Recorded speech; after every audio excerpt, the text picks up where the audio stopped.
आज्ञा कथा हारे बाजिबो हेले भी कहबी आज डेट गोटे पुओ पाखरे जी लाज शरम अछि ना गोटे झियो पाखरे नाही आपण कहबे केमती आज्ञा गोटे पुओ घरु अचानक कुआडे बाहर की पळेला ता संग साथी मेळ को हो कि छक बाजार को आ से जगह ताके कहला कि भाई तुमर पेंट चेन खुला अछि तो से संगे संगे लाजई जीवो आ कोठी देखियो लोक बाक मत कोठी देखुना से जागु जाक चेनटा बंद करियो किंतु झियो अंटा छाती पेट नाही सबु देखई कि ना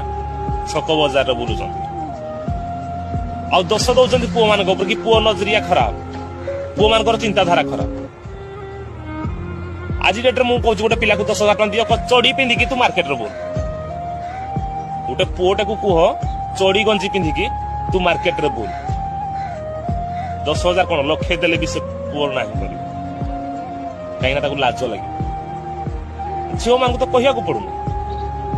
चाखेंडे लेखा हट पैंट आ फिटिंग टी सर्ट पिंधिकी बोलुचन